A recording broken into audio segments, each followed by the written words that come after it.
Ең коркунучтуу нерсе күнөөбү же үмүттү үзүүбү дейт. Кызык суроо экен. Күнөө дагы коркунучтуу, үмүттү үзгөн дагы коркунучтуу. Адам баласы мынау күнөө жеңилирээк, мынау оорураак деп жеңилине кыла берем деген түшүнүктө болбош керек мусулман. Күнөөнүн баарын ташташ керек. Вадару захирал исми ва батина. Куранда Аллах айтат. Күнөөнүн баарын таштагыла дейт. Бул жеңил экен кыла берейин, бул оорураак экен кылбай турайын деген маселе эмес.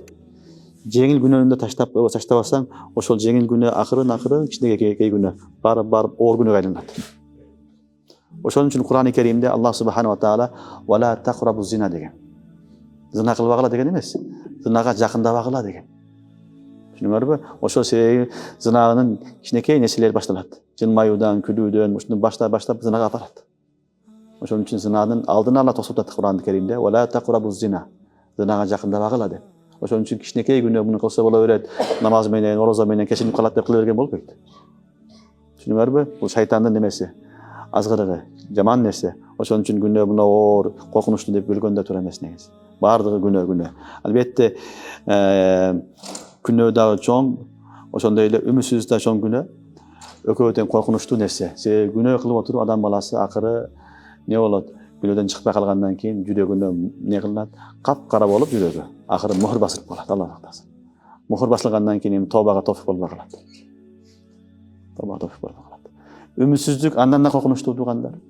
Себеби үмүтсүз адам бар го, тобага тофук болбойт ага. Тоба кылбайт. Күнөөкөр адам тоба кылышы мүмкүн. Мен ушуну туура эмес кылдым, бирөөдү уруп койдум, арак ичтим, зына кылдым, жаман иш кылдым деп тоба кылат ал. Үмүт үзгөн болсо Алла сактасын. Болбойт. Бунун чарасы жок. Ошон үчүн бул жаман нерсе. Үмүт үзбөш керек. Кур'ан-ы Керимде Алла Таалам ачык элан кылган. Кул я ибадияллазина асрафу ала анфусихим ла тaqnatu мин рахматиллах. Инналлаха ягфиру зунуба жамиа. Ачык элан. Өткөндө Гафир сүрөсүндө окудук. Түшүнүңөрбү? 2-жумалдын окуябыз бул аятты. Алла айтып атат: "Эй, айткын менин пенделериме, Алла Таала күнөөлөрүнүн баарын кечирет. Алладан үмүтүңөрдү үзбөгүлө" деген. Ошон үчүн Алладан үмүт үзбеш керек. Үмүтсүз шайтан дейт. Шайтан ушундай кылат сени, үмүт үзүрөт. Сен болбой калдың, жарабай калдың, жок болуп кетесиң эми. Эчтеке жарабайт деп сени үмүт кылдырат. Жок, үмүтүңдү үзбө. Канчага күнөөкөр болсоң дагы тоба кыл. Алла Таалам тобаңды иншалла кабыл кылат.